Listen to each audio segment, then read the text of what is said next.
Going on, got it. All right. Um, Hello, fellow trudgers. My name is Veronica and I am an alcoholic. The Next Frontier Emotional Sobriety, January 1958. I think that many oldsters who have put our AA booze cure to severe but successful tests still find they often lack emotional sobriety. Perhaps they will be the spearhead for the next major development in AA, the development of much more real maturity and balance, which is to say humility, in our relations with ourselves, with our fellows, and with God. Those adolescent urges that so many of us have for top approval, perfect security, and perfect romance, urges quite appropriate to age 17, prove to be an impossible way of life when we are at age 47 or 57. Since AA began, I've taken immense wallops in all these areas because of my failure to grow up emotionally and spiritually.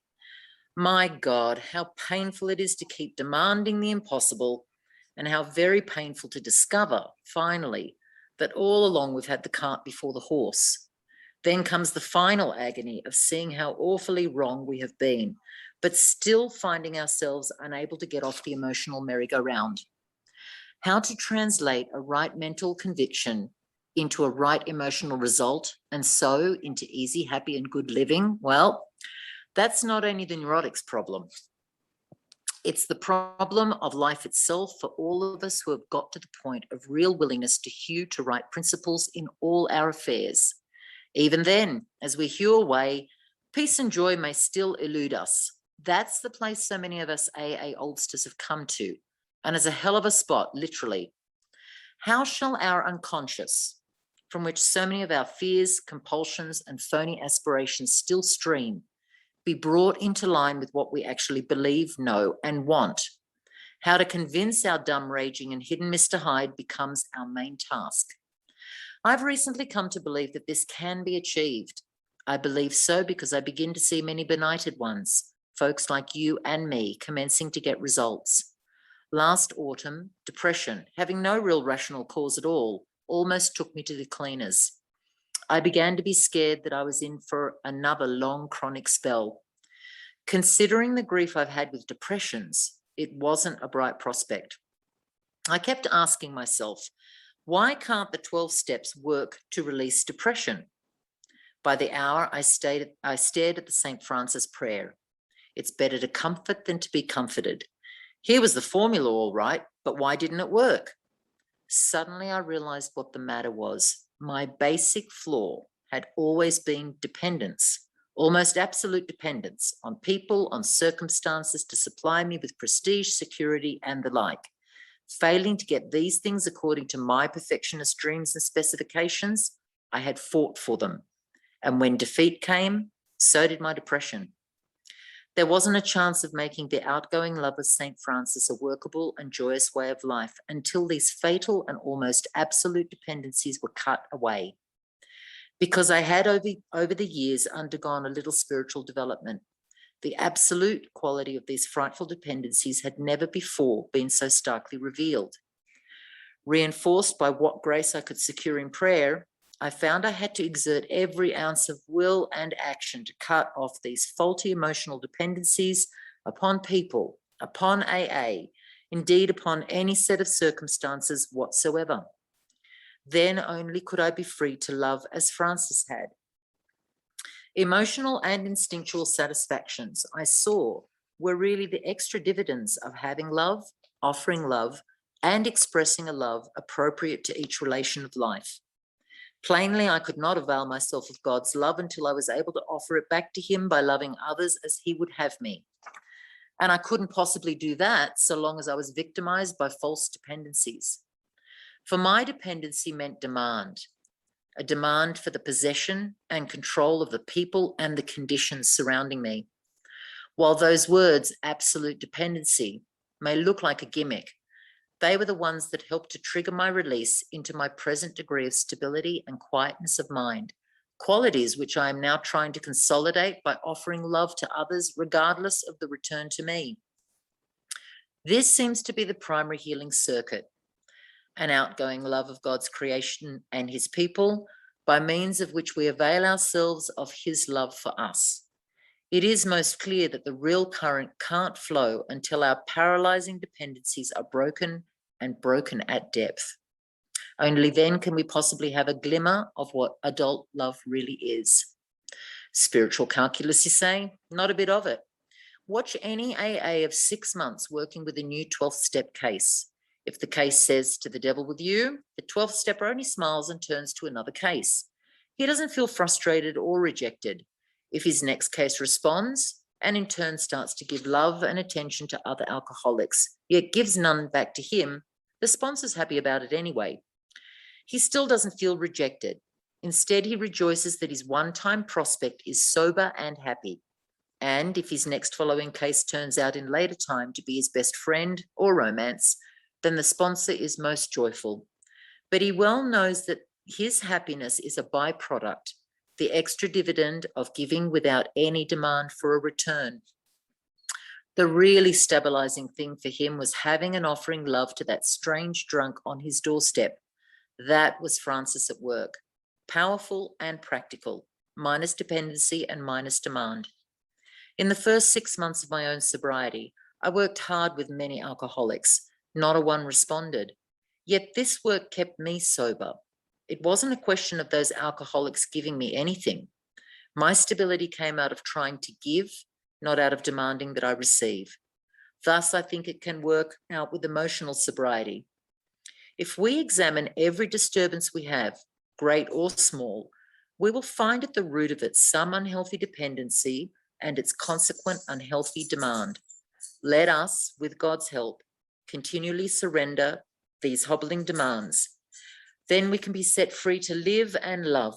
We may then be able to 12th step ourselves and others into emotional sobriety. Of course, I haven't offered you a really new idea, only a gimmick that has started to unhook several of my own hexes at depth. Nowadays, my brain no longer races compulsively in either elation, grandiosity, or depression. I've been given a quiet place in bright sunshine. Thank you, Veronica. And tonight we have the joy, and I do find it to actually be a joy, to hear Kate share her experience. And I think, we had the luck of hearing her a while back, and I personally am happy to hear her because I know she's done some good growing this year. So with that, I'll give you Kate R. Thank you so much, Dawn. I'm blessed to be here. I'm blessed to be with you all. And I have done some growing this year. It was not by choice. And that's usually a pretty painful place to be when I've arrived to where I can't get any further on everything I've done up to that point, and I'm not willing to let go of it, and it gets ripped away. Brace yourself, because that is going to hurt, and it did hurt. I have been super busy.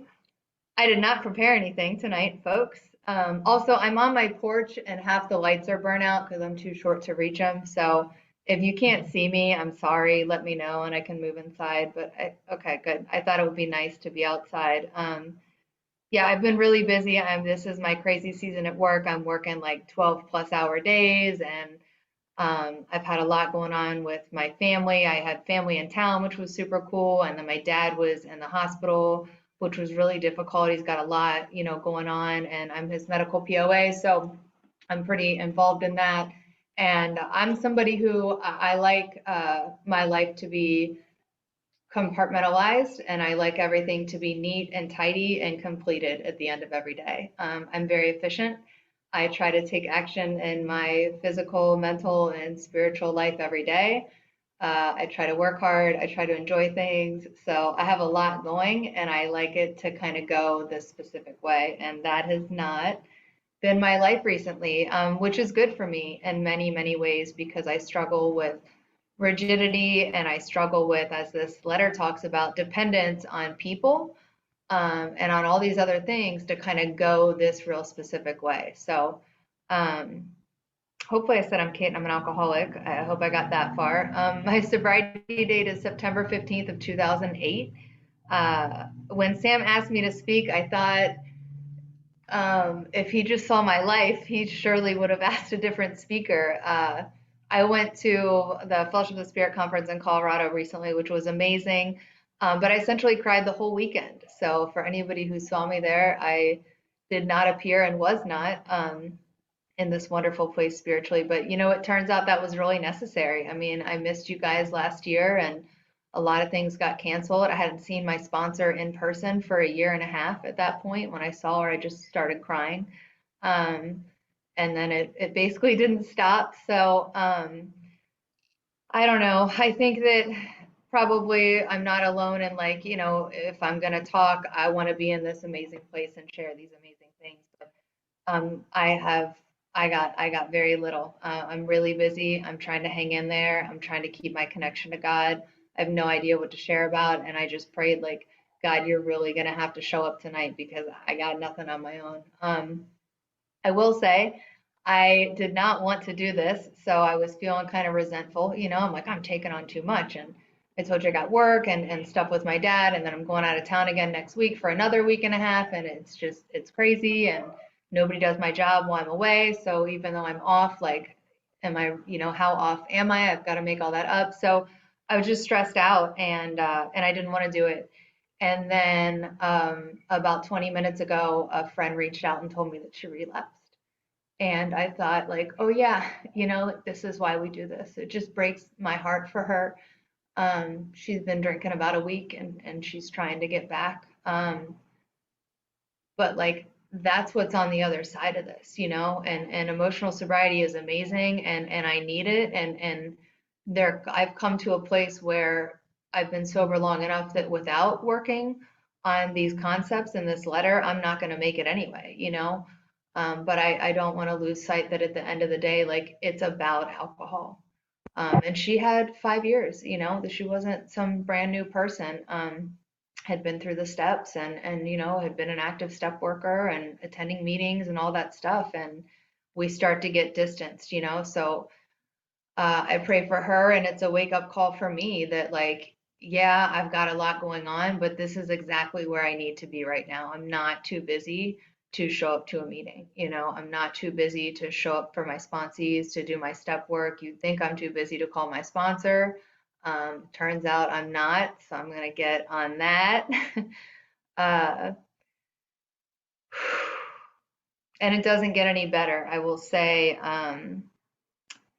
a lot of the complications that my father has been having are a direct result of long-term drinking, and if we do that long enough, then our body's unable to absorb or process vitamins, and that gets us into a whole lot of trouble later on. And I'm built for that.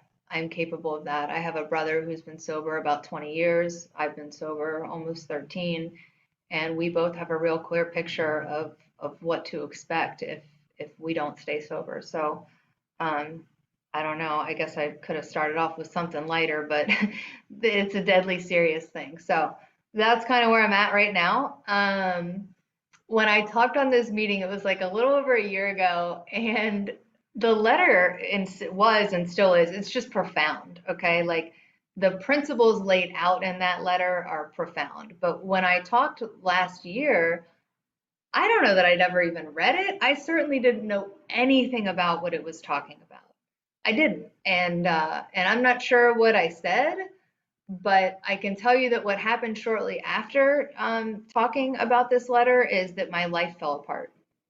And it was really painful because my dependence was super tied up with some things that were then removed from my life, people, things, jobs.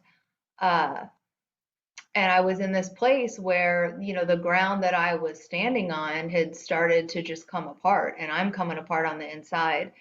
And that didn't work well for me because I'm somebody who likes to be pretty composed and have a handle on things and everything's getting done, like I share, very efficient, make sure that I tend to everything. The to-do list is always done. Everything's always clean.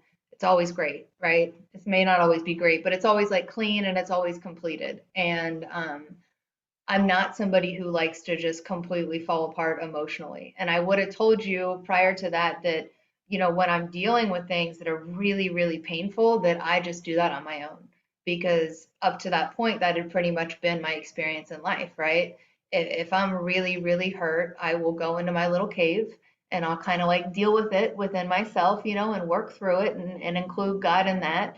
And then when I'm a little bit, presentable, feeling a little bit better, then I will come to you and share what I feel like I've gone through.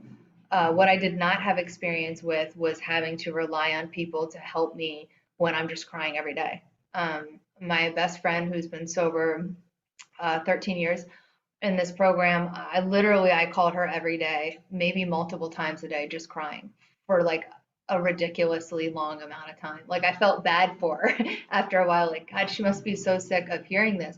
But I was just really hurting, and it was more than I could process on my own. And what I realized at that point was that I hadn't really been processing a whole bunch of stuff, because the truth is, I don't just process things on my own. Like, yes, I'm very private, and yeah, I kind of separate like experience and then emotion. So I need some time to work through all that. But it turns out that I need other people when I'm in a really bad spot. And so that was news to me.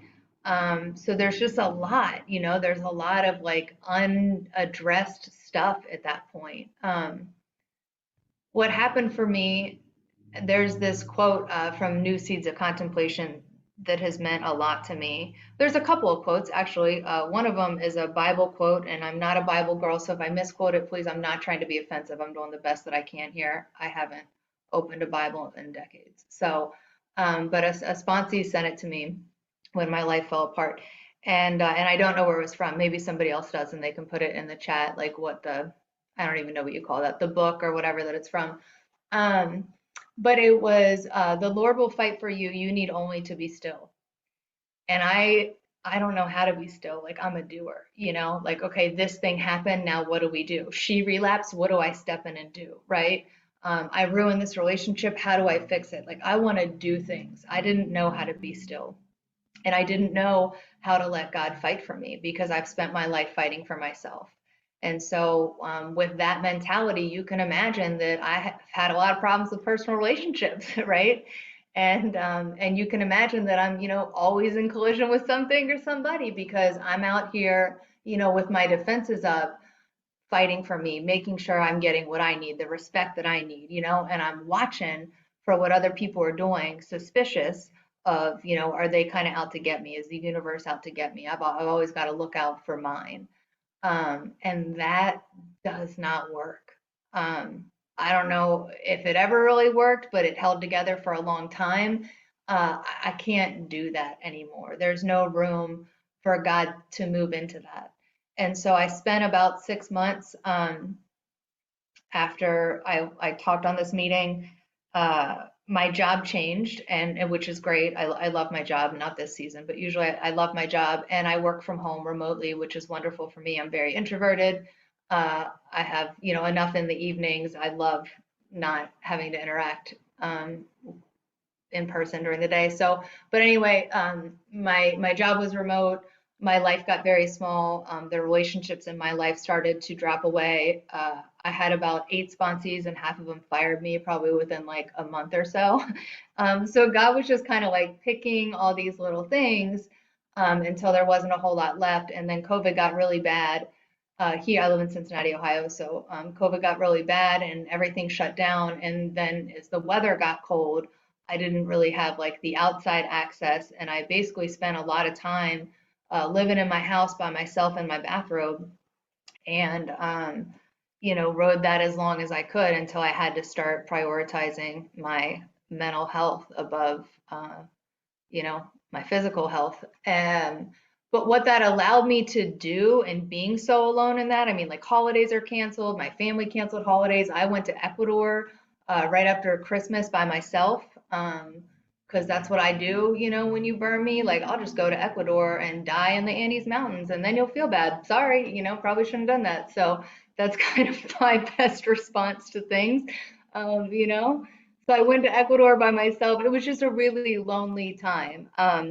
And when you go to a foreign country by yourself where you do not speak the language, and you are possibly lost in the Andes Mountains climbing up a landslide, knowing that you're probably about to die, there's nothing else at that point but God. There isn't. Like, that was all I had. I couldn't make a phone call, you know what I mean? I couldn't like Google something like, how do I get out of this situation? I just had to rely on God. And so I had to be quiet and go deep down within and ask for direction and get safely, out of some of these situations that I had chosen for myself. But the point of what I'm saying is just that I was really alone. Um, and that was very necessary because I'm used to a super full life and, being surrounded by friends and boyfriend and, all this other stuff that I kind of rely on. And even though all that starts to make me angry because they're not acting how I want them to act, and I'm very dependent on that, and I become convinced that, the right job and the right situation, the right house, the right, if he treats me right, all those things are going to result in this happiness. And then I'll push this love and joy out into the world, right? God's love and joy. And that doesn't work that way. And that's part of what the letter's talking about. Like that channel has to be unblocked so that the energy can come in and out, or it just gets stuck inside and there's no joy and love coming out. I can't be in alignment with God's will, and I can't put God's energy out into the world and into the people that I interact with when it can't even flow through me. And it can't flow through me when I'm so dependent on how you're acting, and how I treat you depends on how you act. It doesn't work that way. I mean, like, shocking. If you're me, that is shocking, right? But because I think that the golden rule, again, like so many people joke, like, oh, everything you need to know you learned in kindergarten. Well, not if you're an alcoholic or an Al-Anon, you probably didn't. You missed that class, right? The idea of the golden rule became twisted for me. Like, I treat you how you treat me, or how I think you treat me, my perception, right? It was very ugly. So in this period of being alone and of having to be still, right? I would have like shopped it away, or, whatever, screwed it away, done whatever I could have if those things were available to me without getting drunk. They no longer are. And so I didn't have any fixer in there, um, and I was still, and I was quiet, and I was alone. And it turns out that that's my biggest fear, is that I'm going to end up all alone. You would think then that I wouldn't push people away, right? But it doesn't always work that way. So that was my biggest fear, that I would be all alone and it would just be God. And of course, that wouldn't be enough. And it turns out that it's enough, right? It's enough. Another quote that meant a lot to me. I don't know why I'm talking about quotes, but like I said, I had no idea what I was going to share. So another quote that meant a lot to me, it's on my vision board this year. I read New Seeds of Contemplation, which is a book that's like way outside of my comfort zone, but excellent book, and read it slowly and highlighted it and digested it. Like, it's really a meaty book. So I read that book, and something that really resonated with me was this part where he's talking about things being kind of ripped away, right? All the things that I put in the place of God being ripped away. And the line is a terrible breaking and burning of idols, a purification of the sanctuary, so that no graven thing may occupy the space that God has commanded be left empty. And my space wasn't empty. Like, there was no room for God inside of me because I was so, addicted and attached to all these other people and all these other things that I needed to be okay. And so when that was, I think that God is gentle whenever possible, right? And I kind of like, let this go and you let that go and it's all sunny. And then I got to this place where the things that were left were so deep in there that they had to be burnt away. And that's what my higher power did for me, out of love. That's something that I have to remember too. Like, my life experience, my experience with God is a love story, regardless of how much it hurts. It's a beautiful, beautiful thing. And so I'm grateful for all of that, and I try to keep that in focus in my prayer life today, that this space, this center of me is empty, because I don't know what God wants to do with that. And when I fill it with, dependence on Him, or dependence on work, or dependence on how the people in my neighborhood are acting, then whatever kind of magical stuff God is trying to do within me can't take place. There's no room for it. Hopefully that relates some with the letter. I did want to, I have it pulled up on my screen here in a second. I did want to try to comment on a couple of things that are specific to it.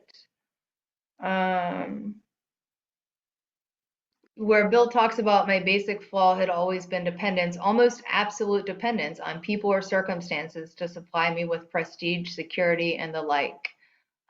Yeah, absolutely. And for approval. I've been in a place, like I said recently, where I have a lot more on my plate than I can actually handle. And so I've had to start saying no to some things. And that's not comfortable for me. I would love to just have more time to do whatever I want. It's not like uncomfortable in that way, but it's uncomfortable because people don't often like to hear that. And especially, I create a situation where you can throw all these spinning plates at me and I'll just like deal with it, tackle it, tackle it, tackle it. Like I can do it better and faster than you, so just give it to me and done. We're moving on.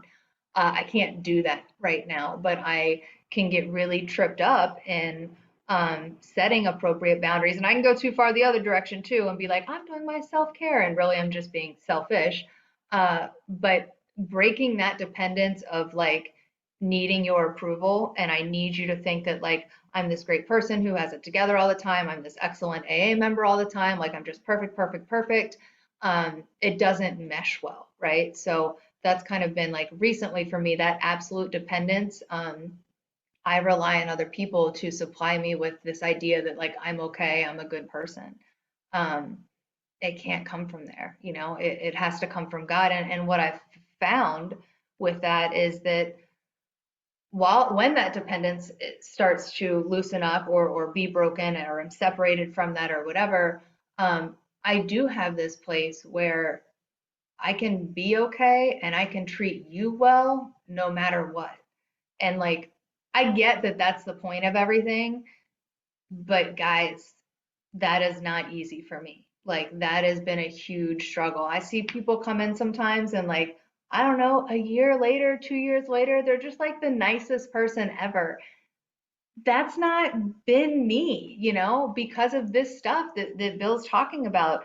I have really struggled to treat people with love and kindness, and to give regardless of what's coming back to me. And that is God's love. Like, regardless of what I'm doing, how I show up in the world, I'm not being punished as a result of that. I might have natural consequences, right? There are spiritual consequences. If I treat people poorly, it hurts.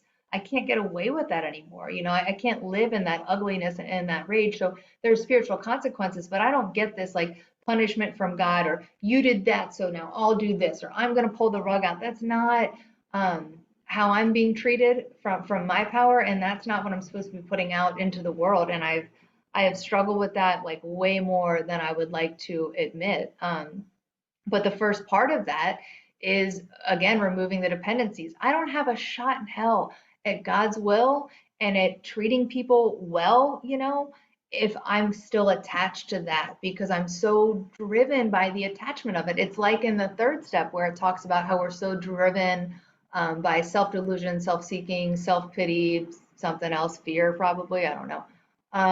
We're so driven by these things.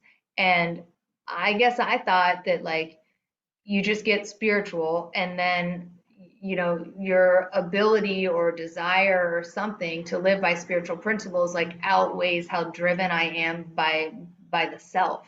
And that hasn't been my experience.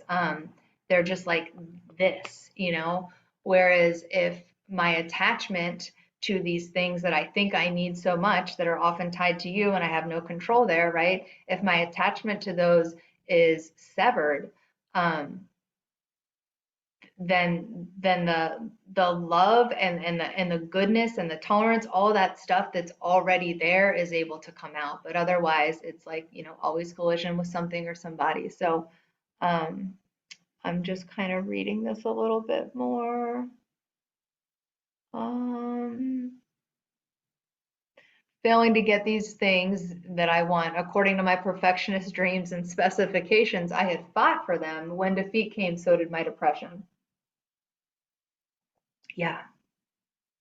Because that's what I know how to do. Is I'm really convinced if you just try it my way, if you just try it for a week, just give it a week, and you'll see that my way really is the best way, that it works better for you, for me, that like it's just, again, more efficient, my obsession with efficiency.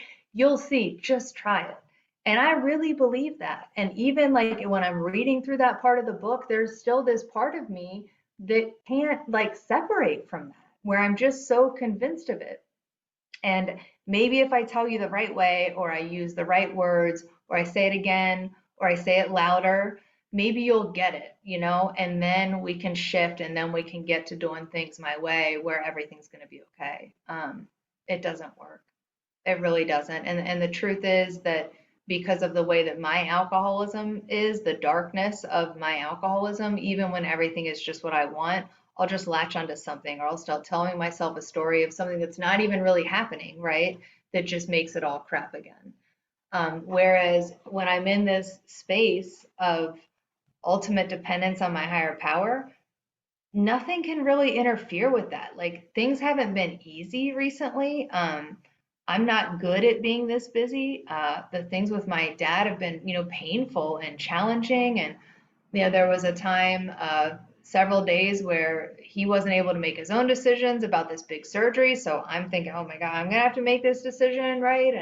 And then it turned out he just had an infection, and they treated that, and then he was, came to his senses again and could make his own choices. But at that time, like, when all I have is just God to rely on, it's still okay. It's not pretty, but it's way more doable. My sponsor reminds me of that a lot.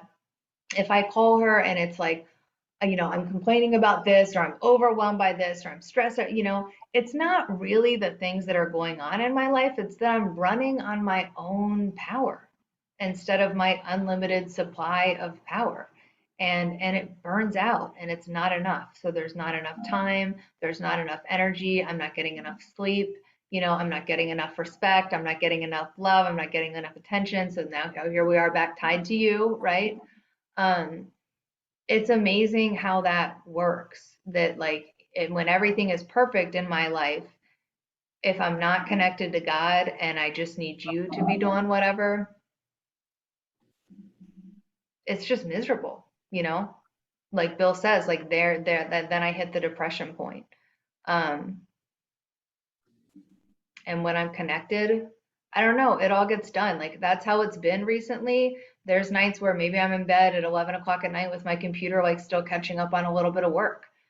There's nights where I just feel like, oh my gosh, I can't do, and I do all these Zoom trainings for work. Like, I can't do another Zoom call. I don't even know what I said on the last call. I'll be in the middle of a training and I'll think, like, did I just say that in this training? Or did I say that in the last training? Like, wait, who am I talking to again?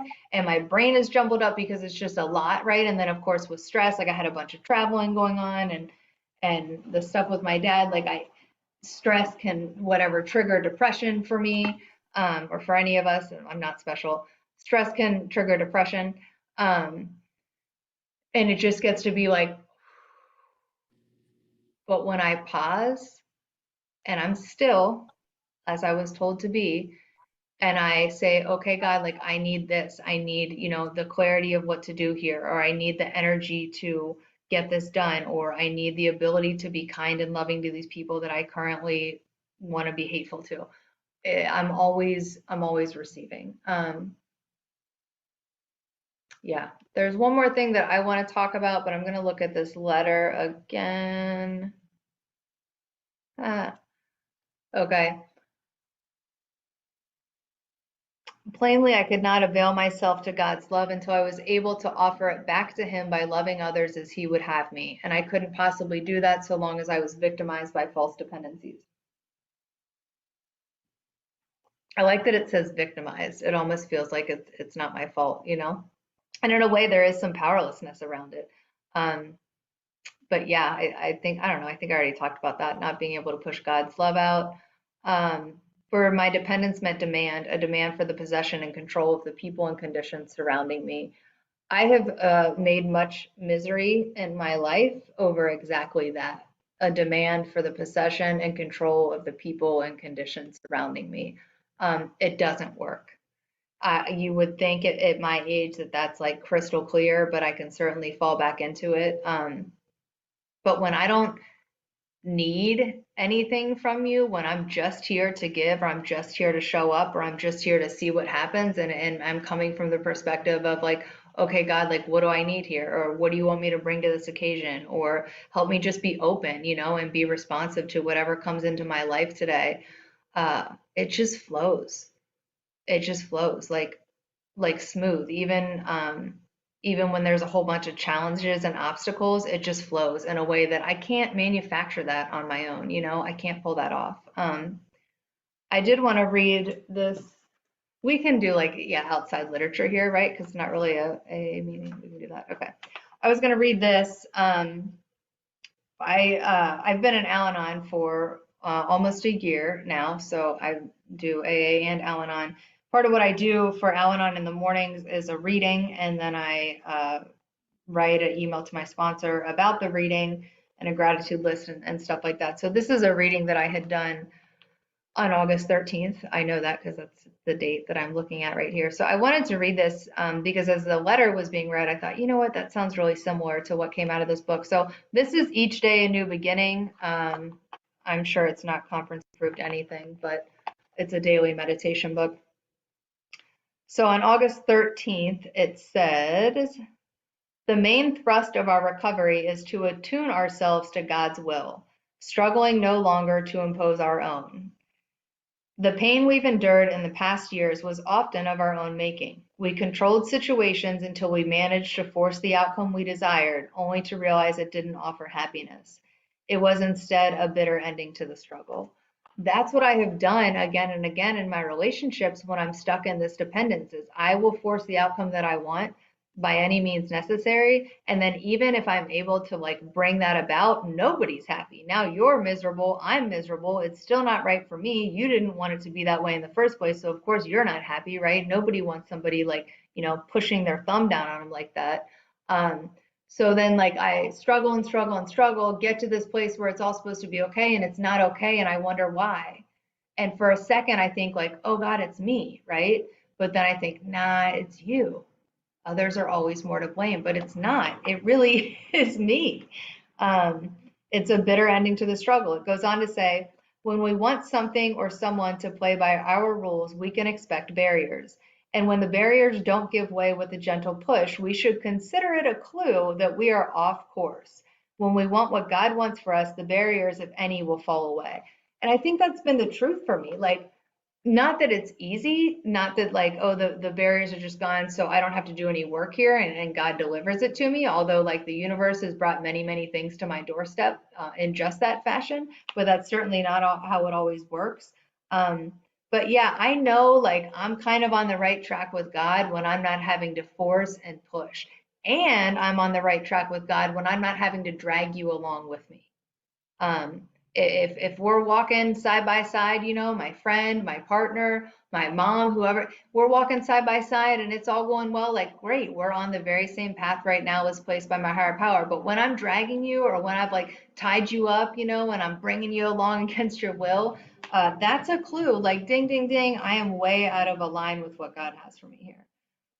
The last part says, what God wants for us at every moment is growth and happiness. When we step away from our ego and develop a selfless posture towards life, we will find serenity in the midst of any turmoil. Serenity is God's promise. When we get in line with God's will, we will find peace. I will know God's will if I listen to my inner voice. I will do what feels right, and peace will be my reward.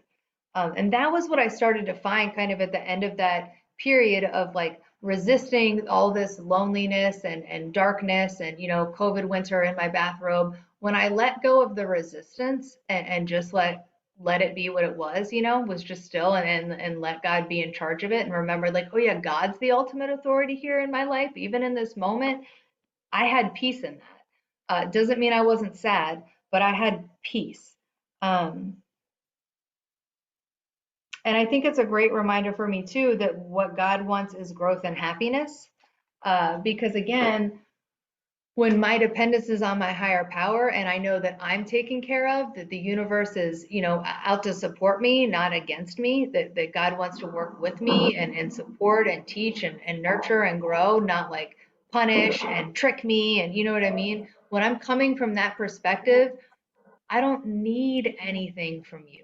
I have this light that can be transmitted through me. I have something to give. And when I'm coming from the perspective of, there's a limited amount of love in the world, there's a finite amount of money, everything that you get takes something from me, or I have to watch and make sure that you're treating me right. When I come from that perspective, it is so miserable for me and the people around me. So just that reminder that like, oh yeah, even when it's not going my way, like I'm here um to be cared for. Like I am cared for.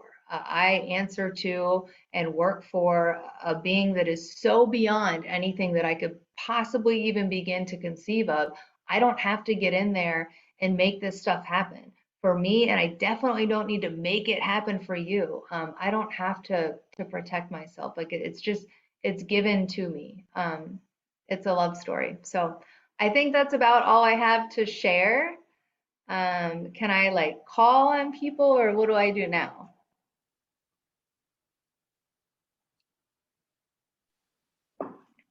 So typically thank you so much, Kate. We really appreciate you tonight. That was beautiful. Thank you. Yeah, call on a couple people and then we'll open it up. Okay. All right. Well, I would really love to hear Dawn L share, please, if she's willing. I thought I was going to get out of sharing because I was sharing and Sam superseded and you called on me. It's just, this is great. Chop, chop. What I loved to hear you say, first of all, is that my relationship with God is a love story. And there was so much pride filled a lot of my experience in recovery where I just couldn't humble myself to that simple idea. It would have just been too much for me. But to me, and now it sounds so beautiful to hear that said. And I was trying to remember that I liked when you pointed out too that it says I was victimized by these things. And for me, it truly is when I get my mind set on this is the thing that's going to work. I do become a victim of that obsession. And what happens is I can't hear that inner voice that tries to speak to me that allows the love to flow. It's absolutely impossible for that to happen when I have a fixed idea on what these outcomes should be. And my head's like demanding, it gets louder than that inner voice. And I do become a victim of those dependencies. It's absolute dependency. I'm absolutely a victim of it. And, you know, my victimization has become so much shorter and so much, like the pain is so swift that it stings really hard, really fast. So I don't stay in it long, but it truly is something where I have to be snapped out of it. You know, just like when we were drinking, I have to pass out or run out. And the same thing sort of has to happen. I have to be in enough pain to be snapped out of it. So I like that. I think that the thing that it's somewhere in your talk, I was hearing something that for me to be authentic and honest and true to that spirit which lives well below my head, it lives in my heart. I have to let go of the illusion of security. Like I have to let go of it. It's absolute thing where I think this is going to make it okay. And it's such a slippery thing for me. And I make up I have 100 different variables on what the thing is going to be, but I have to let go of that illusion of security. And it's kind of, you spoke about, and a few people asked in the chat, the name of the book that she said was New Seeds of Contemplation. I looked it up. It's by Thomas Merton. But, there are a lot of things that I read and they consistently say, you're living in the unknown. The language, unknown, untethered, contemplative, all these things that are like illusion of control. All those things that are repeated over and over and over again that tell me without question that I'm not going to know what tomorrow brings until it gets here. And I keep trying to shape it and form it into this thing where it's going to be something that I think it should be. And it causes me pain every time I get there. So I think it's really been charming to me to have this sort of renewing of the people that shared and them coming back and resharing. Because for me, what that has done is it has spun my brain back to where I was at and how much progress this year of what I think has been a cultural trauma for us has brought to us, and the illusion of control. If I'm walking through my life post COVID and thinking I have some kind of control, I am completely insane. Like, it's just like, what? So thank you. And I will carry that with me, that my experience with God is a love story. Thank you for that. Thank you, Don.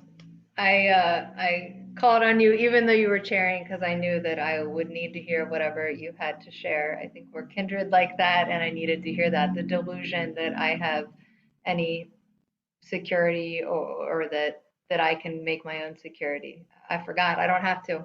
I don't have to because there's God. So thank you for that. Danny C., would you like to share? Sure, thank you. Danny, alcoholic, greetings from Friday morning here in Indonesia.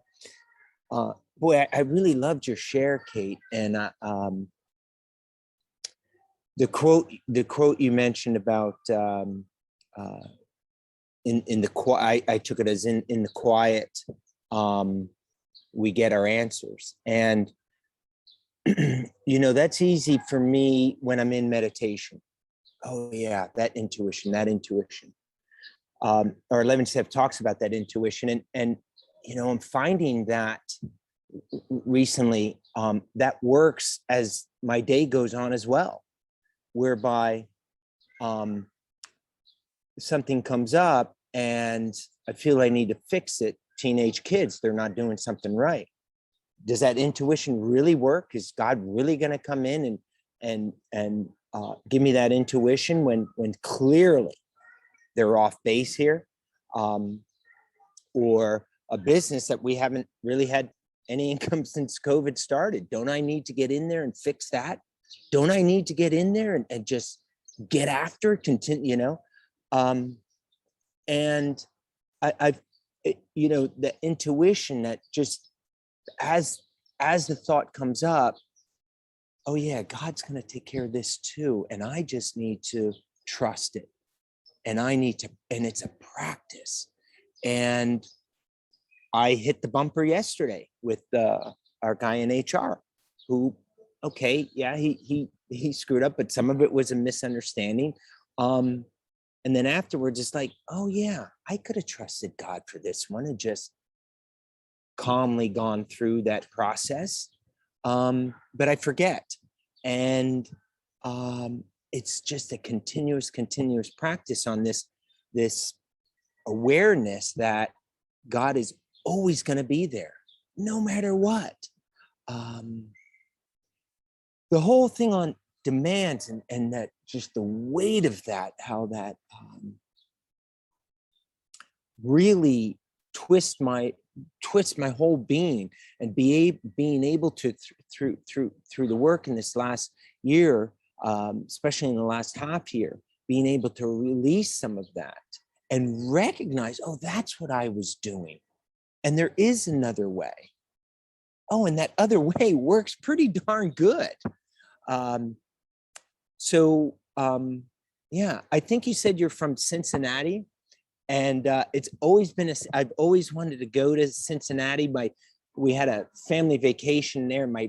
Our station wagon broke down. I guess it was in the 70s, and we had to stop off in Cincinnati to get fixed up. But I've always wanted to go see a Reds game, and I have a very close friend I met on a Zoom meeting in Cincinnati, and I really hope our paths cross again. I super enjoyed your share. Thank you so much. Thank you, Danny. I'd much rather be in Indonesia than Cincinnati, at least a lot of the time. But if you're ever in town, look us up. And the Reds are doing really well right now. Yeah. Well, if you do get here, you can't go out. You can come in, but you're not going to be able to get out very easily.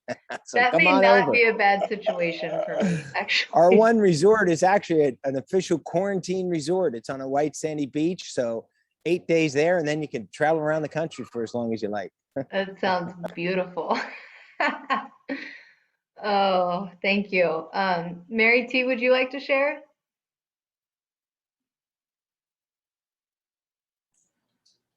Hi, Kate. Mary Thayer, alcoholic. I agree with this year having been so pivotal with all of us, and making some of the lines and some of what's this emotional sobriety article is all about. I love the idea of the stillness and waiting. Some of you know that when I get to my 6th and 7th step, by then I have a whole bunch of knowledge on what Mary Thayer's been up to. I mean, really, I mean, if I did this, then everything would be fine.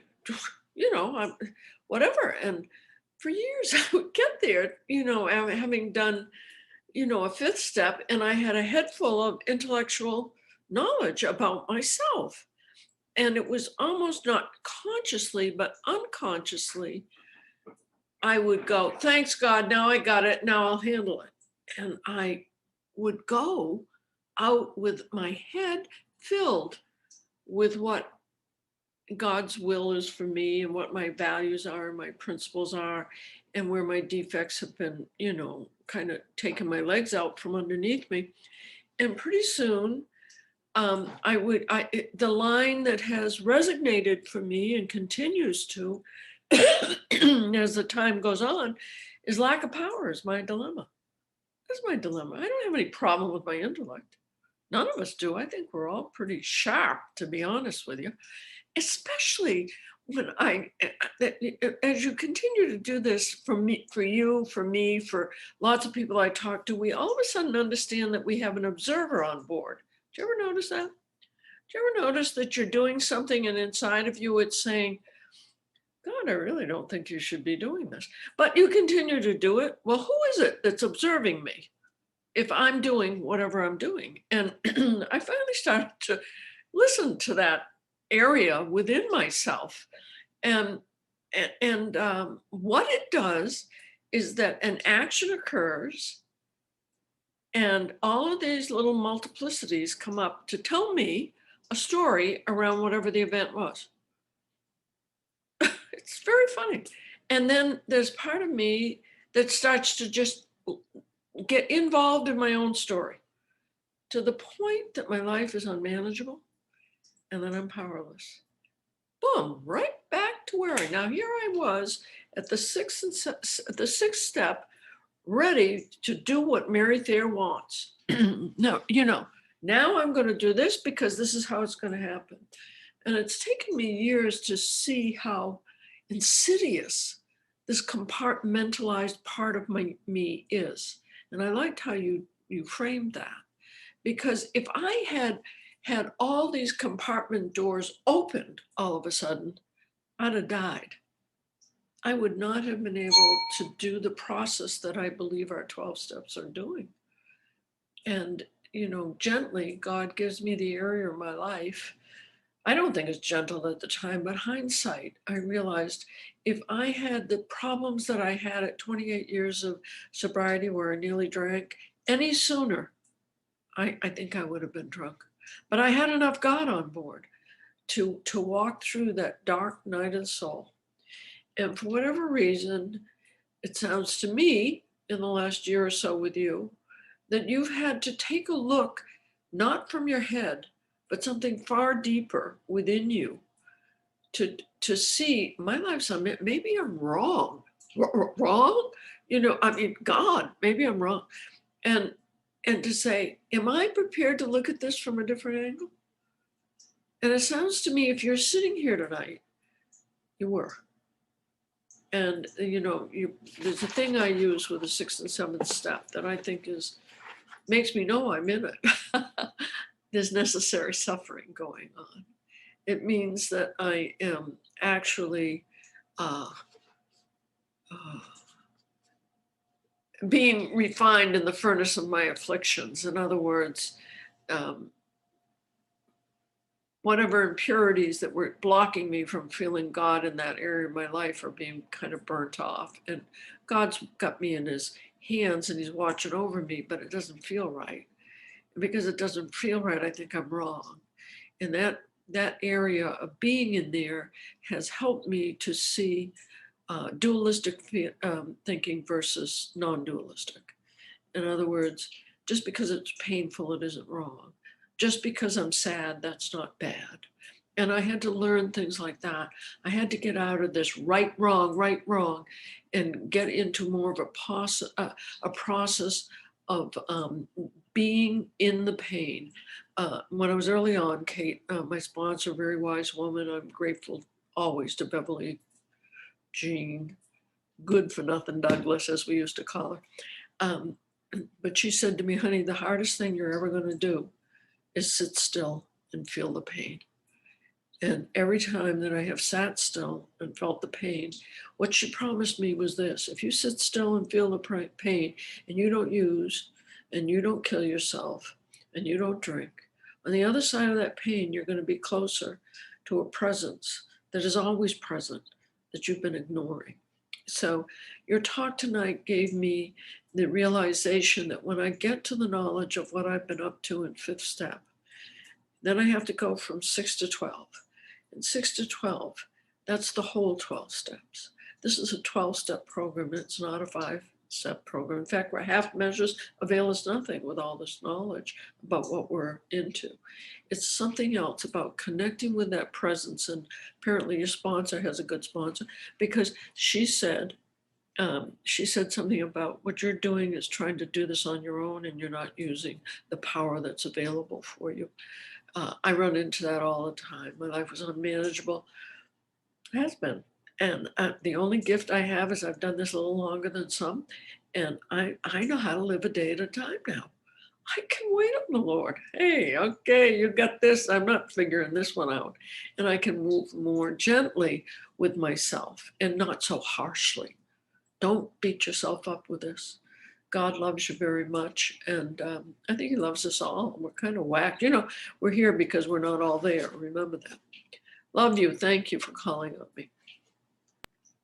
Love you. Thank you so much. I feel so blessed just to be able to share my experience with people who have had that and then are way far enough beyond it that they can look back and understand it at a level that I can't. So to have that reflected back, thank you. I feel super, super grateful for that. It made me think too, one of the changes that happened for me over this year, it was suggested to me that I pray for kindliness, tolerance, patience, and love for myself. And I thought, well, you can't do that, Naya. You can only pray for it for other people. And it's like, well, how's that going? You know, because then I pray for it and right away I'm, ready to run somebody off the road and flicking them off or whatever. So it didn't work that well. But when that was suggested to me and I was given the permission to do that, and I started doing it every single day, what I found is that as I had those things for me, then I didn't have to be so, hyper vigilant about what you were doing. When I could be loving and tolerant and patient with myself, then I could extend that to you, because otherwise what I come up against, again, from my need for approval seeking and whatever, is like, I've got to let you know who I am. And I've got to make sure that I'm looking good here, and when I'm always fixated on that, I'm always fighting with you to get how I think that you should see me. But when I can make my own mistakes and just be like, oh yeah, I really screwed that up. Okay. And still love myself through it, then you can make your mistakes too. I didn't know that it worked that way. I had no idea. And I didn't know about things coming from the heart. I really didn't. That was like, it was just so new to me. I don't know. Like, I think some people get it early on, but folks, I did not. So thank you very much. All right, now we can open it up for anybody who wants to share. Does anybody like to raise their hand and we'll call on them? What about my friend Chris H? My buddy Chris. I was listening to your talk, Kate, and I was like, oh man, Chris is going to love this. Chris, you around, bro? Yeah. Hi, I'm Chris. I'm an alcoholic. Yeah, Sam, you know too well. Kate, thank you so much for your share. And, I just want to say, I'm sorry for whatever it is that you're going through, but you really channeled a lot of love tonight, and I receive it with gratitude. I need you all. I desperately need you all to like me and love me. And when that doesn't happen, my world falls apart. And every time I hear someone else say that, I know I'm not alone. And I also know that I'm not alone in being able to not hand my wellness out to other people, that it can come from another source. Actually, I'm on vacation right now and I'm by the ocean. And I've been having a great week here on the East Coast. And this has been such a painful year for me. I know it's been a hard year for everybody. I'm sure for all of us. In my line of work, I've had to do so much, crisis management. It's been constant crisis management, and it's been very traumatic for me. And I've had a lot of trauma, a lot of compound trauma this year. And this morning I was walking on the boardwalk along the ocean with a friend who happens to be down here. And I was saying to him, all right, how can I prepare myself for this year so that I can do it differently and do better? And I realized after a while what I was actually saying was, how can I safeguard myself so that trauma doesn't bother me this year and I have more strength and all this stuff. And when you shared tonight and you talked about being at the end of your power and not accessing the limitless power, I realized what I'm looking for, which is to preserve this feeling I have on vacation for the next 12 months. It's impossible.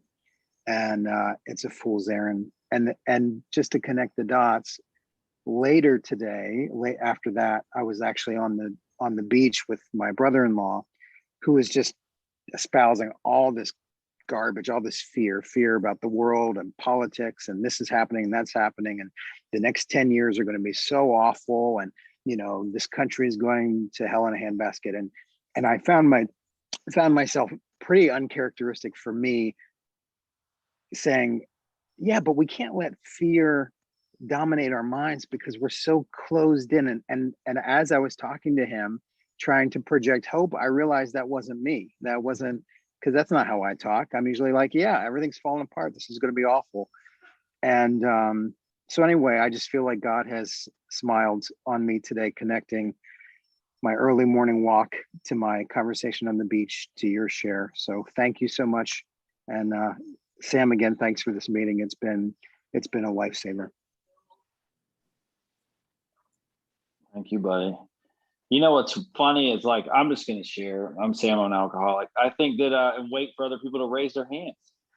So I think that where Bill talks about a much more real maturity, which is to say humility in relation to ourselves, to each other, and with God. There's something about the neurotic, untreated alcoholic in me that really wants to think I'm unique and be overly critical of myself and all this kind of stuff. And there's a level of humility where I'm just not that important, like it's just not that big of a deal sometimes. And one of the weird things, and sometimes it is a big deal, but I'm still just not that important, And the interesting thing for me is that I did hot yoga today. That's not the interesting thing, but I did hot yoga, and whenever I do that, I space out. It's just kind of like after it's so good. It's so good for you. What was it? Clint H used to say, "Man, there's a part of me that's just a little screwed up." And I got the guy that shared a couple weeks ago, Jeff Van Landingham, when he was talking, he was saying how he'd have each one of the sponsees individually come to him and go, "Man, there's just something. We need to work the steps again. We need to do something because I'm just not as good off as that guy is. Like that guy, I got something wrong with me. Like there's a little something. I'm not as good as Danny is, or So I started noticing when I asked people to talk about this, they would go, Sam, the truth is, I'll do it, but I don't really want it. And they weren't like trying to be humble. They were really like, no, I'll do it. I'm like, well, if you don't want to do it, shit, man, I got a whole list of people to do it. What's the problem? Do you have some kind of aversion to the work that you don't like? That's okay too. It's not going to hurt my feelings. Or do you? And they go, no, man, I don't really feel that emotionally sober, bro. And I'm like, oh man, it's the perfect time for you to do it. Nobody feels that way. You know what I'm saying? Like, I mean, and I think one of the fun things to do, and what's really good for you is when you meet your heroes in AA, and then you realize that they're just people who are chopping wood and carrying water, and they're crazy as shit too. You know, they're just learning how to live life with this alcoholic helmet. Then you start to have, you know, a little bit more humility with all of it. You know, like there's nobody here to impress. And I think that sometimes that's, I mean, I want to impress people, but I mean, you know, it's that whole, man, you're trying to like be a big deal in an AA meeting. I mean, really think about that. You know, like really think about that. Seriously. Nobody fucking cares if you're a big speaker in an AA meeting. You're going to tell anybody else that besides people in AA, and nobody's going to care. They're probably going to think it's a little weird if you tell your family that, you know, you talk to some random people at a Christmas party and go, oh, I do. I speak a lot at AA meetings and conferences all over. I mean, you know, so, you know, the interesting thing is that, you know, you said something else that's really important, that, you know, you were talking about somebody that being struck with the reality of the illness. And today I do that all the time. And there's a guy that's a CFO for one of my partners' companies up in Bowling Green, who is drinking a lot of bourbon and wants to go to treatment. He's never been to treatment, never been exposed really to AA, you know, and he's drinking a lot. And he wanted to come down and check out this treatment center here. One of the ones that I said, man, I'd probably go to this one. I would go, you know, this is the one I would go to if I relapsed. And we just rode out there because he wanted to stick his toe in the water. And I was doing it as a favor to my partner. I'm like, yeah, let's go check it out. Nobody's going to kidnap you. No orderlies are going to, you know, grab you and throw you in here. And we were just shooting the bull. And then I was looking at him when he came back, and he was crying a bunch and doing all this other stuff. And I looked at him and I said, you know, one of the problems I looked at for a long time, one of the symptoms of being deeply self-involved is you're serious all the time.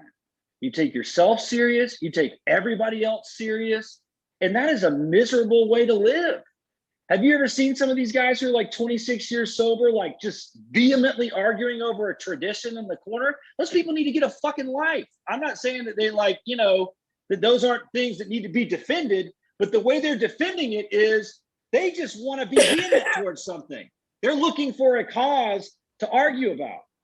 And where and how we buy cookies and whether or not that's self-supporting, if Janice wants to bring a crate of cookies, is not something to get twisted about. You know what I'm saying? Like, get a life, have some fun. And as I was talking to this guy, I was like, you know, the company, and we were talking, and he was like, man, I really like the way you guys are a little wild over at your office. You know, we have a bunch of dudes and a lot of them are sober, and, you know, it's become like a little treehouse for sober people who used to be bad kids. And it's a lot of fun, and everybody who comes in there likes it. And I said, you know, one of the things that I have that is great about being sober is that I have a lot of fun. You know, like I do a lot of stuff that's fun. Like I go to work, have fun. I like what I do. And then I go like do hot yoga at lunch, and then go do random stuff and play pranks on people at work. And, you know, we have all kind of fun stuff. And I have a very busy life. The other day I was talking to Kimberly. We were in the car together, and this drunk guy, this guy that I've been sponsoring for a little while, like keeps wanting to talk and follow up with me. And I like, you know, a lot of times I don't have time to chat. Like, what do you want? Like, I get it. You know, it's like, oh, I'm doing good. I'm just drinking a little bit, working for my brother, you know, and I'm like, I got plenty of friends. Like, you know, what do you want to talk about? You know? And so eventually he said, hey, can I come over? I just want to stop by your office. And I was like, what do you want to stop by? I didn't say, what do you want to stop by my office? But in my brain's like, what do you want to stop by my office for? Like, you know, it's okay that you want to get drunk or do whatever, but I don't care. Like, you know, I got other shit to do. I mean, and I have a lot of friends. So, and that's a mean thing to say. I didn't mean that arrogantly, but that's what I was thinking. And I said, yeah, you can come to my office. Sure, man, come meet me. And Kimberly was in the car with me. And I looked over at her and I literally said, I have drunks coming out of the woods today, like everywhere. Like, where are they? It's like Walking Dead of the drunks in my life. I have shit to do. That's what I said. I said, I run a company and I have shit to do. And right as I said that, I caught myself and I go, dude, your company's going to sell 112 cars this month. And the more work you've been doing with alcoholics, the more this stuff's all working out in the middle of a, pandemic and all this stuff. You can't afford not to do this. I really take that serious, that part of, we had a new employer being all powerful. He provided what we needed if we kept close to him and performed his work well. If I'm doing my job, I mean, I am amazed at the time where it's just like things are just slow or something's stressing me out. And I go out to the treatment center because I have some commitment during the day and I go do that. And then I come back and all this amazing stuff that I never could have orchestrated happen. That happens to me all the time. I bought a company that does so much business and I had no money, like no money. And it was just funny how all these doors worked out and just at the exact moment. I mean, things happen when you just show up and participate in it. Like there is something to being still and there's something to having fun with it all. Like who wants to be like sober and like ridiculously serious and angry all the time? Like nobody. You know what I'm saying? And I looked at this guy and he was doing all he could not to drink in the car with me, and you could tell he would cry a little bit and get anxious and all this stuff. And he really opened up. And I was like, dude, this guy is so serious. I bet he hadn't laughed in a lot. I mean, I was really fooling with him. I was like, he said he was coming down to look at the treatment center. I said, well, you're in the car now. Okay. You don't need your clothes. Your wife's going to FedEx them. You'll get your food pellet if you behave yourself in phase 1. And he was all freaked out. He was like, you're not really going to do that, are you? I'm like, no, man, I'm just kidding with you. So anyway, I didn't mean to ramble that long, but while I did, Beatrice G has her hand up. So I'd like to call on her.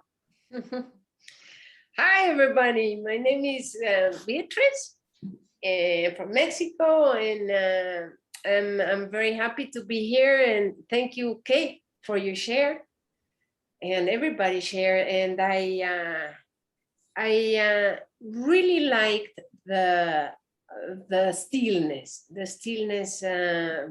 that you pointed out.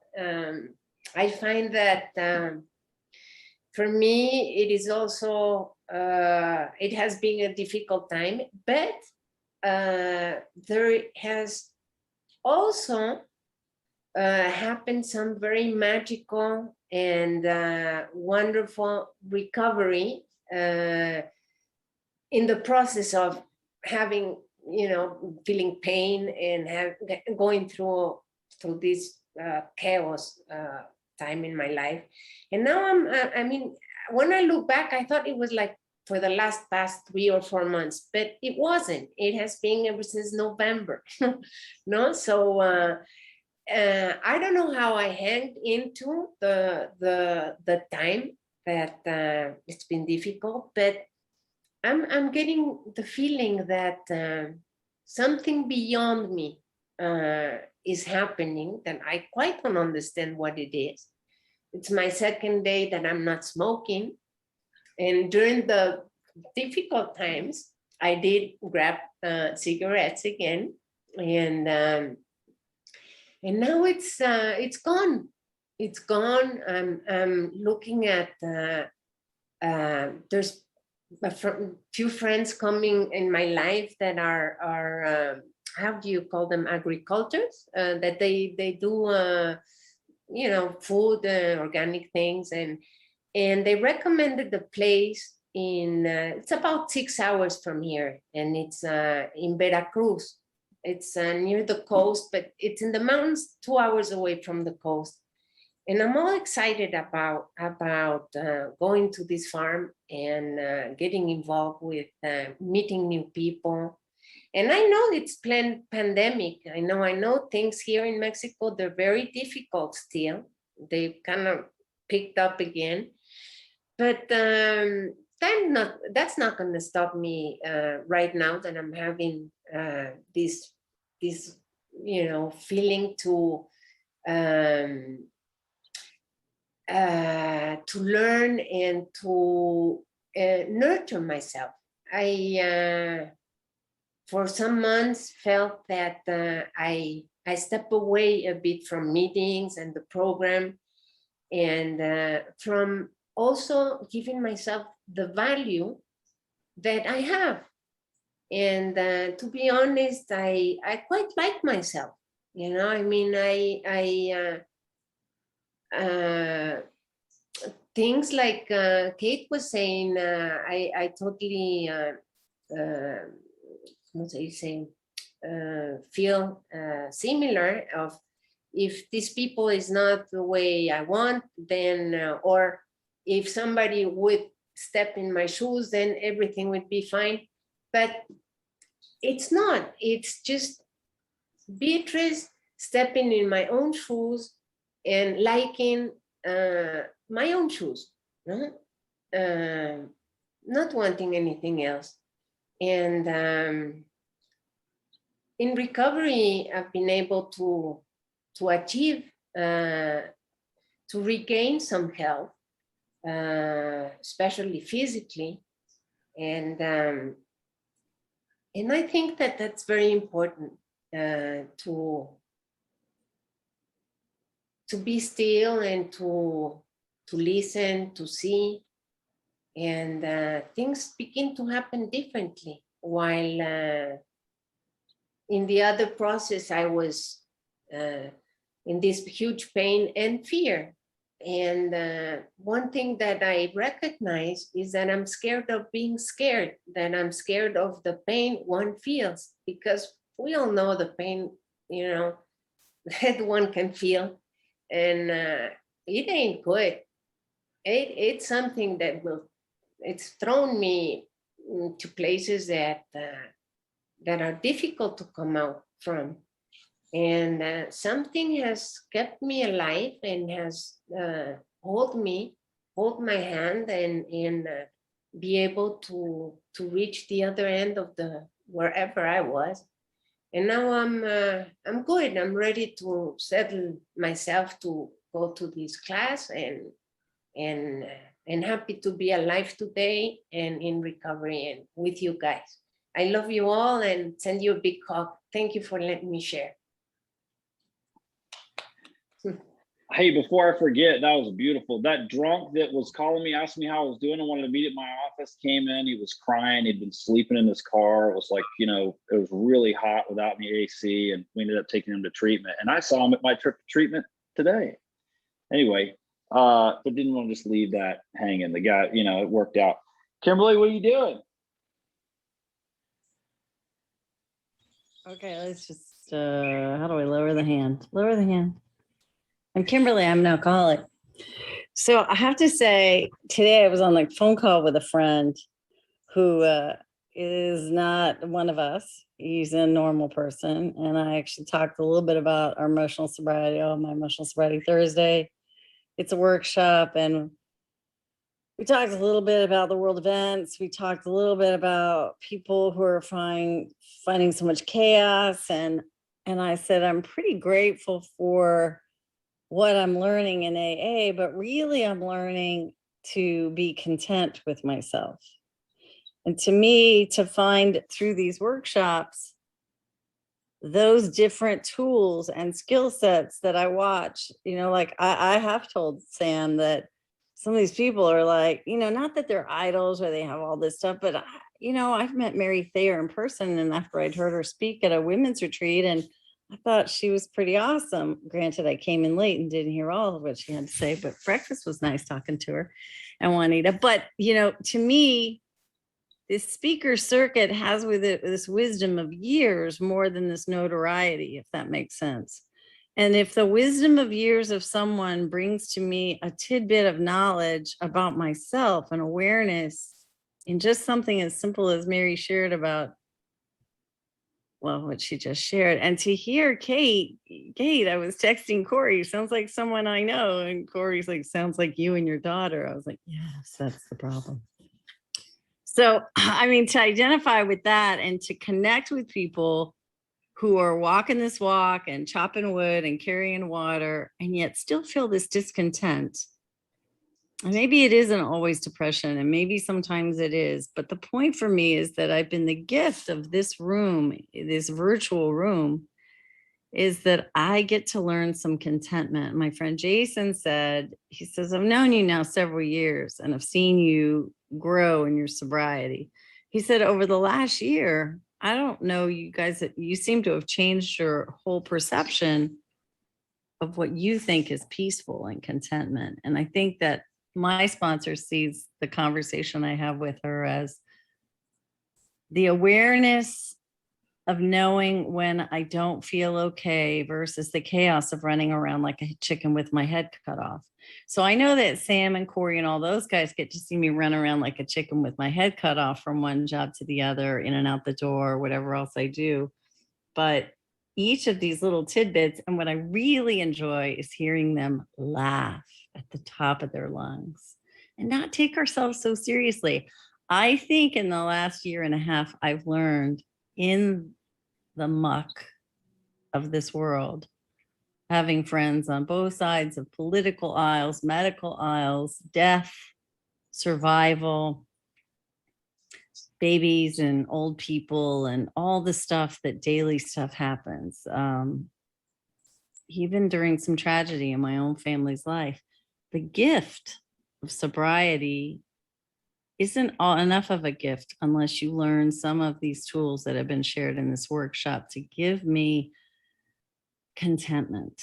And I didn't really know what that was. I can have peace and serenity, but to be content and the loving relationship, wow, what a great thing with God. And thanks for sharing that, Kate. And thanks for letting me be part of this, you guys, every week that I can.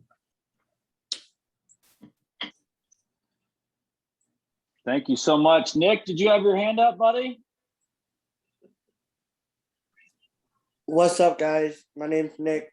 Nick, I did have my hand up, but I lost my nerve, and then you I don't called let me that out. happen, man. If you even put your pinky up, man, that's in. You're in, man. My bad, bro. I didn't read that when I logged in. I wanted to introduce myself. I've kind of been crashing this meeting for the last 3 weeks, and I think I met some of you in Colorado a month or so ago, or however long it was.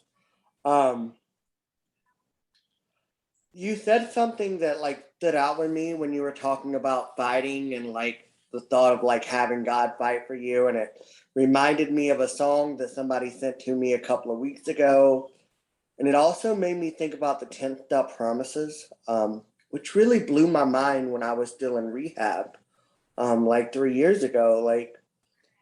So the part about like never wanting, losing the desire to drink, that wasn't the part that blew my mind when I was still in rehab. What blew my mind was the beginning of it, whenever it's like, we cease fighting anything or anyone. I didn't then see how that was possible. Like, how am I supposed to like make my way through this life without the hustle and without fighting just to survive, right? But that's happened, right? Like, life has gotten really good lately, and I find myself really freaking miserable for no reason.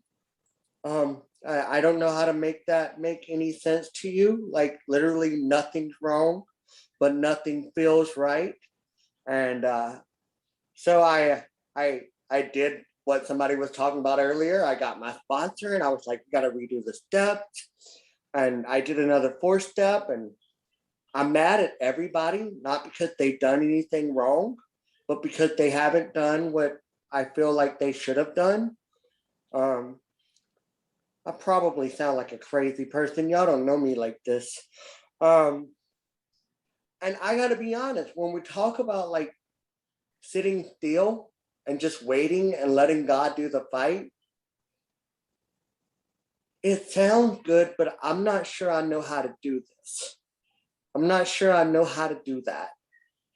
But what I'm hoping works. My theory is like, so in order for me to stop drinking, I found people that had a solution, and I sit under them, and I picked up what we know from the book, the like tools from their spiritual tool belt. And we picked them up that were set at our feet, right?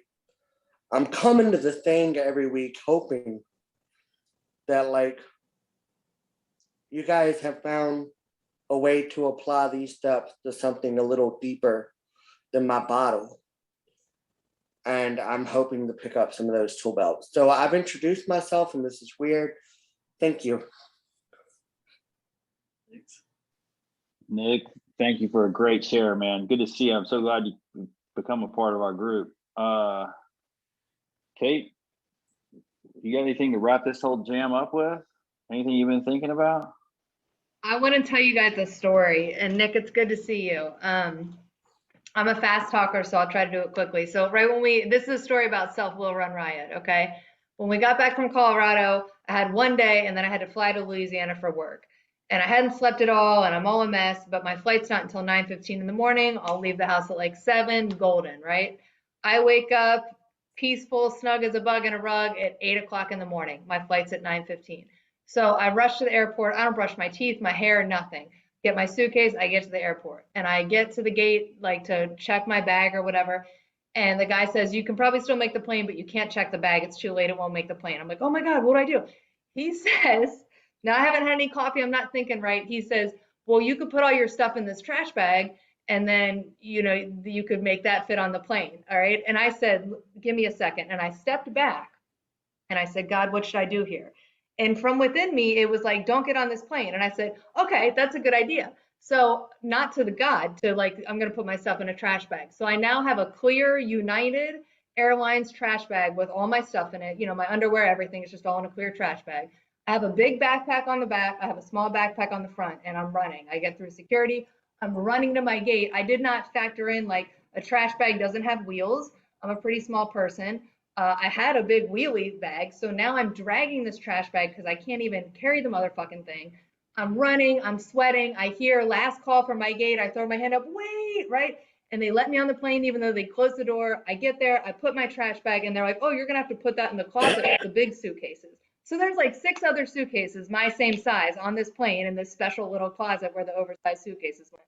So I put my trash bag in there with the suitcases. I don't care, right?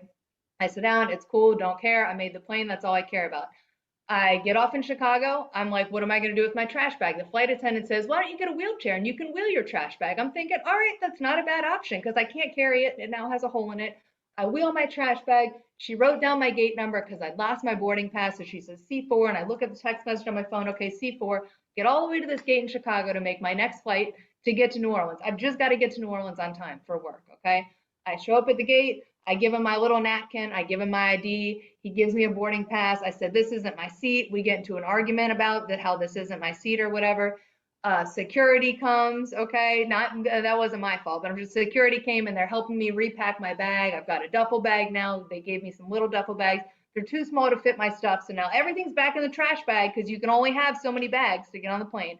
So I'm still in a trash bag. I get on the next plane. I don't even care. Again, get to my seat. There's another woman in it. I say, I guess I'm going to sit in your lap. The gate agent comes on the plane and he's like, just put her wherever, because he doesn't like me at this point. They put me in a better seat. Okay, fine, even better, right? Sit down. About an hour into the flight, I hear the pilot come over the intercom and say, prepare the cabin for landing. We'll be arriving in Atlanta in 20 minutes. I said, Atlanta? And I looked at the woman next to me. I said, are you going to Atlanta? Are we going to Atlanta? I said, I'm going to New Orleans. I'm on the wrong plane. Okay. How does this happen? So I push the little button for the flight attendant. He comes over. I was like, I'm going to New Orleans. He was like, no, ma'am, we're going to Atlanta. They gave me the wrong boarding pass and they changed the gate at the last second. So I went to the gate that I was told to go to. I gave him my ID. He gave me a boarding pass for this other woman who was the woman whose lap I was going to sit on. I'm on the wrong plane. And so the point is that by the time I finally got to New Orleans, because then I had to go I got there at the same time as if I would have just missed the first damn flight and taken a later flight because of my will. When I said, what should I do here, God? Completely ignored it. So I just wanted to share that with you guys. Thank you so much. It's great to be with you all tonight. Man, that's just so fucked up, Kate. I had no idea you were that bad. I would have never asked you. I'm just kidding. No, I do stuff like that all the time. Doesn't it suck when you do that? You're like, no, but it's just, yeah, but is that like, you get that inner still voice and you go, yeah, but, and you do it anyway. And you go, man, this is just a mess. Like, how did I do this? Sometimes I do that with managing people. Sometimes, like in the company, and I'll be like, something says, just let it be for me. Don't react. You don't have to tell anybody. We'll have that conversation in a few minutes, and then I'll go, no, I need to go in there and intervene now and help them all right now, or else it could just spiral out. They need my input right now. And then it just looks ridiculous. halfway through talking, I'm like, I probably should just not come into this situation. I'm gonna see my way out of it. Anyway, so much love to everybody tonight. Thank you for joining us. Kate, wonderful as always. What a privilege to have you on tonight. And we'll close this meeting by going to our inner room and saying the Lord's Prayer to ourselves, if you care to join us.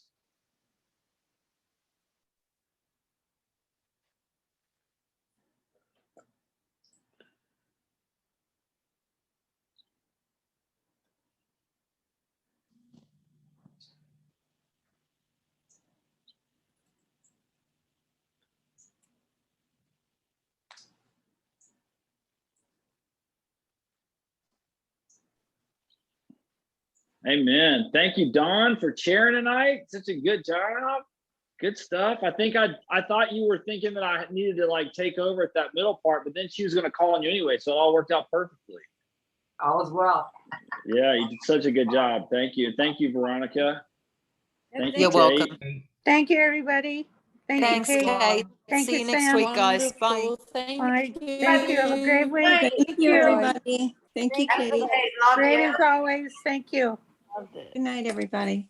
Have a great night, everyone. Thank you. Hey, that was wonderful. We'll Thank see you so you next much. weekend. Thank you. Sorry, she's me. Great meeting. Thank you. You nailed it, Kate. Don't even worry about it. Wait, that was so perfect. I can't even tell I'm you. on the wrong plane. How do you get on the wrong plane? That's my life in a nutshell. All of a sudden, I'm on the wrong plane, and I'm like, "What? Good night. Where have you guys been? I think I'm on the right plane." I love that the bag and the whole, like, that's the drunk girl story. Only she's done sober. Unbelievable. That's the flight attendant's mistake. They should have asked to see your boarding pass and asked you what was going on. They did. Yeah, that's the They flight gave me attendant. a fat credit, I will say, because I literally Good. gave him my Yeah, ID and he and gave rightfully me so. someone else's boarding pass. Exactly. So it's What were you definitely guys the doing? airline's fault. Love It's a it. good thing you had a good sense of humor about it. Thanks for your share tonight. It was great to Thank you hear all. Have a great night. Take care. Thank you, Thank you, Kate. everybody. See you, All the Dave. Good night. Thanks. Bye, Corey. Bye. I'll see you tomorrow. See you tomorrow.